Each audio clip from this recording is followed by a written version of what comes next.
Ibukod ang maliliit at maninipis na mga damit.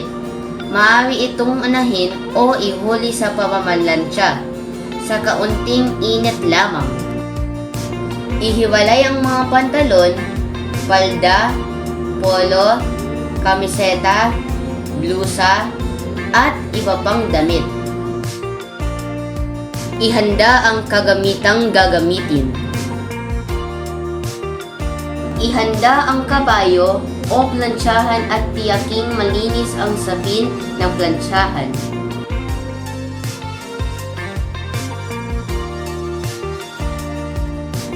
Tiyakin malinis ang plansya at walang nakadikit na anumang dumi o kalawang.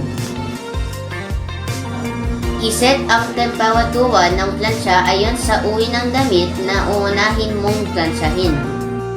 Magplansya sa lugar na walang makakaabala at siguraduhin na basto ang gagamiting mga saksakan. Wastong hakbang sa pamamalansya ng polo o blusa.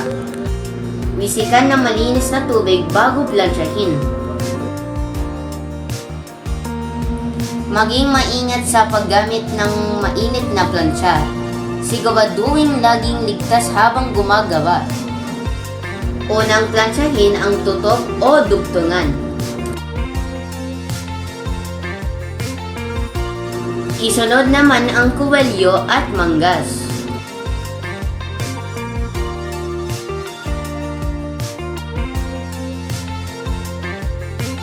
Plansyahin ang bahagi ng balikat.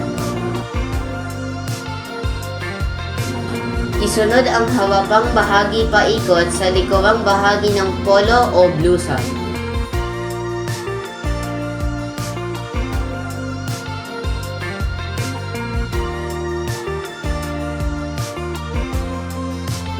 Plansyahin ang laylayan ng polo o blusa.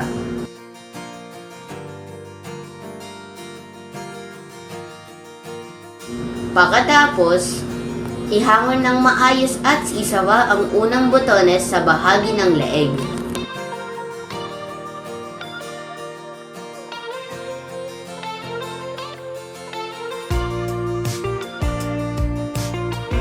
Huwag iwanan ang plansya sa ibabaw ng tela ng kabayo.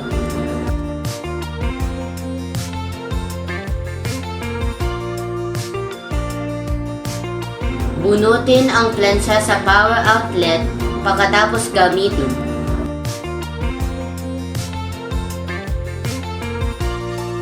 Maraming pong salamat.